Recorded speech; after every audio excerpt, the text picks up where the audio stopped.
So we just received an offer on our listing, and I thought it'd be a great idea to share what happens next once an offer comes in, because I think some people may think that's the end of it, but there's so much to do once you receive an offer to make sure you're not leaving any money on the table. So here's what we do once we receive an offer.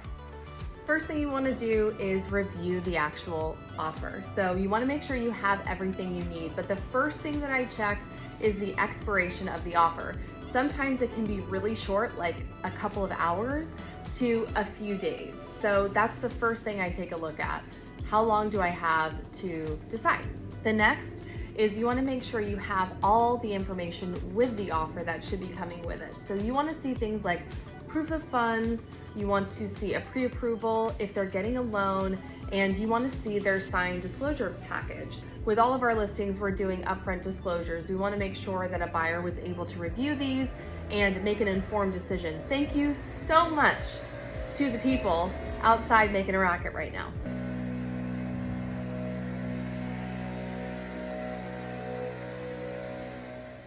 So we want to make sure that they have reviewed the disclosures and included the signed disclosure package. You know, this is a really good tool to make sure that a buyer understands what they're getting into. They understand the type of property that they're buying. They've reviewed the home and pest inspection, all the seller disclosures. That's just a much stronger buyer, and you can feel more comfortable getting into contract with them because you know they know what they're getting into. Next is to actually review the terms of the offer and create the offer breakdown. So what we do for our clients is create an offer breakdown sheet so they can really see the pros and cons of an offer, how they stack up against potential other offers, and they just have a better understanding. Many people think that the price is the biggest and most important term, but honestly, there's a lot of other terms within a contract that have huge ramifications for sellers and buyers. So it's so important to know what's in a contract so you can better protect yourself and so you can create a win-win.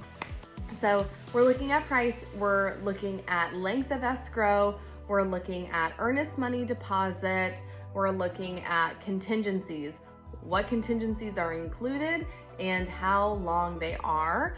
You want to take a look at who pays for what, because there is a lot of cost associated in a real estate transaction. And so you want to understand upfront what the expectations are between both of the parties. We're also taking a look at what's included in the purchase and what needs to be removed from the property.